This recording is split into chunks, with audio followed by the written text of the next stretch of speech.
Welcome to new video friends. तो इस video के अंदर हम बात करेंगे कि थॉमसन मॉडल एटम क्या था। Thompson model of an atom क्या था। तो थॉमसन थे, उन्होंने एटम के बारे में क्या सोचा, कि उनकी थिंकिंग क्या थी उनके बारे रिलेटेड, उनको इस प्रॉब्लम का क्या सॉल्यूशन मिला, उनको क्या समझ में आया, उनको क्या निचोड़ मिला इस चीज़ का, कि जब हम कोई भी एक अल्फा पार्टिकल को किसी भी अगर हम प्लेन लाइट उसके उससे पास करते हैं तो कुछ पार्टिकल्स बैक वापस आ जाते हैं, कुछ स्लाइटली बेंड हो जाते हैं, कुछ बिल्कुल से सीधे चले जाती हैं। मोस्टली सीधे क्यों चले जाते हैं उसका भी बताया। वो रदरफोर्ड था, नील बोर, बहुत सारे आइटम है, लेकिन थॉमसन जी ने क्या बताया हमें हम उसके बारे में पढ़ेंगे। मैं बता देता हूँ, मैं किसी की बेइज्जती नहीं कर रहा और ना ही मैं किसी को भला बुरा बोल रहा हूँ। ये सिर्फ एक वीडियो बनाता हूँ ताकि आप लोगों को थॉमसन मॉडल समझ में आ सके, आपको पढ़ाई समझ में आ सके, ईजी लगे। मैं इसलिए वीडियो बनाता हूँ। तो थॉमसन मॉडल ऑफ एटम को हम पढ़ेंगे। पहले लिख लेते हैं हम किस चीज़ के बारे में बात कर रहे हैं।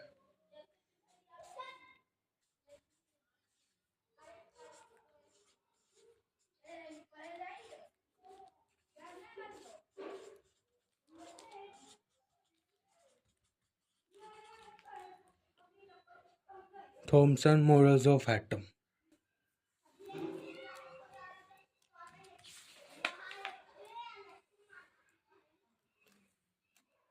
सबसे पहले तो हम बात करते हैं कि एटम होता क्या है।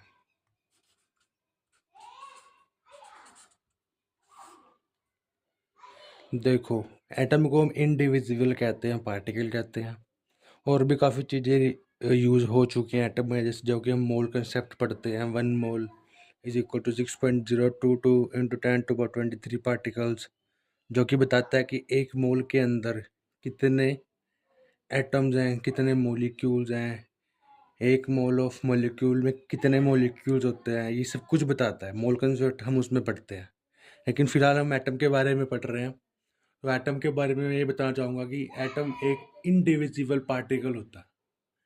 इनडिविजिबल कैसे कहें? इनडिविजिबल कहते हैं कि ये और डिवाइड नहीं हो सकता। ठीक है, तो अब हम इसको कैसे समझाएंगे, हम इसके बारे में क्या लिखेंगे, तो वो देखते हैं। जोहन डेल्टन जी एक साइंटिस्ट थे जिन्होंने बताया था कि मोड एटम जो है टाइनी पार्टिकल है, स्फेरिकल है।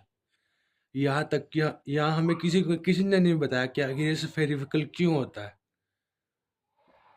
हम मतलब एटम होता क्या है, मतलब उनको जब मतलब देखते थे, कुछ सॉल्व करते थे, मतलब किस चीज़ के बारे में जानने की कोशिश करते थे, तो उनको कुछ ना कुछ हिट करता था। तो उनको एक इसी एटम के ऊपर आने का एक मतलब सॉल्यूशन मिला कि चलो इसके बारे में बात करते हैं। तो तब वो एटम के ऊपर आया। तब उन्होंने बात करी कि एटम क्या होता है। एटम होता है टाइनी पार्टिकल जो कि एलिमेंट्स के बीच का होता है। एलिमेंट्स होते हैं उनका टाइनी पार्टिकल जो कि और डिविजिबल नहीं हो सकता, इसको हम और डिवाइड नहीं कर सकते। जैसे कोई भी एलिमेंट है, ये लगा लो मरकरी का कोई एलिमेंट है, तो हम मरकरी को कितना भी काट सकते हैं, कितने सारे हम पार्टिकल्स कर सकते हैं। लेकिन एटम ही एक ऐसा है कि जिसको हम नहीं डिवाइड कर सकते। एटम लास्ट पोजीशन है, और ये हमको डेल्टन सर जी ने बताया था। ठीक है, तो उन्होंने ही ऐसा मतलब एक बात यह भी है कि उन्होंने कहा कि एटम टाइनी पार्टिकल है और स्फेरिकल है। तो अब बात आती है स्फेरिकल ही क्यों है। होने को तो स्क्वायर भी हो सकता है, रेक्टेंगल भी हो सकता है, ट्रायंगल भी हो सकता है, लेकिन ये स्फेरिकल ही क्यों है, इसके ऊपर बात आती है।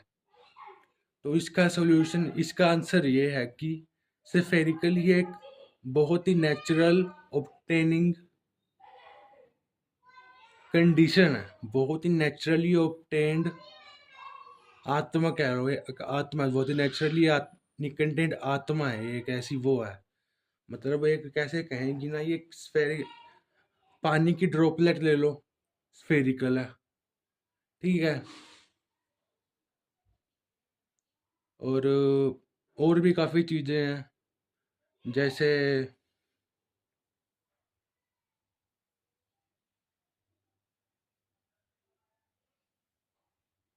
मिट्टी ले लो, वो भी स्फेरिकल है। अगर हम मिट्टी को निकालते हैं कहीं से तो उसके छोटे छोटे पार्टिकल निकलते हैं, तो वो भी स्फेरिकल निकलते हैं।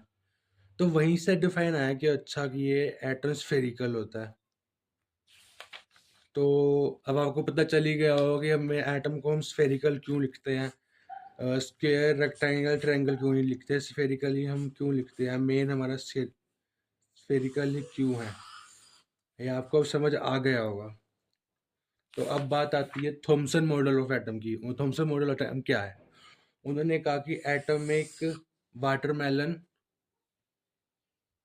मॉडल है। उनका model Johnson model, Thompson model of atom को हम वाटरमेलन मॉडल ऑफ एटम भी कहते हैं, क्योंकि उनका कहना था कि जैसे वाटरमेलन होता है, वाटरमेलन के अंदर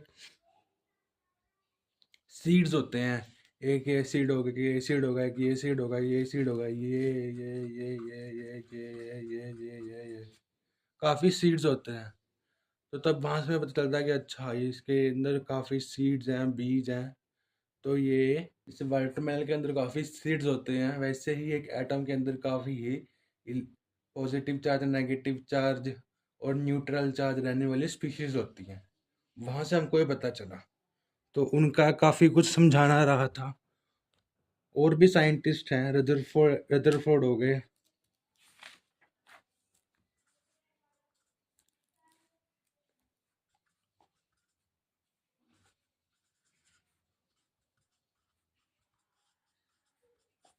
रदरफोर्ड जी हो गए, नील बोहर हो गए।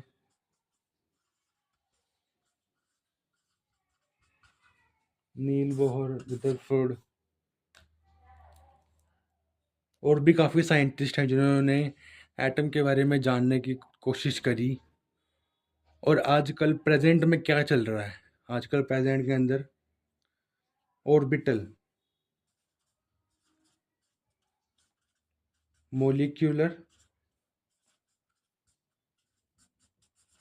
Orbital, molecular orbital model of atom चल रहा है कि एटम के आसपास इलेक्ट्रॉन होते हैं, तो उसके अंदर कौन से इलेक्ट्रॉन होते हैं, वो किस ऑर्बिटल में हैं, किस ऑर्बिट में रोटेट करते हैं, उनका स्पिन क्वांटम नंबर क्या है, उनका एंगुलर क्वांटम नंबर क्या है, वो हम मोलिकुलर ऑर्बिटल में पढ़ेंगे। फिलहाल के लिए हमें थॉमसन मॉडल ऑफ एटम पढ़ना था, जो कि मैंने आप लोगों को बता दिया फ्रेंड्स।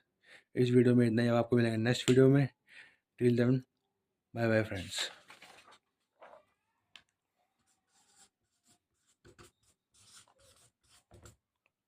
Bye bye friends.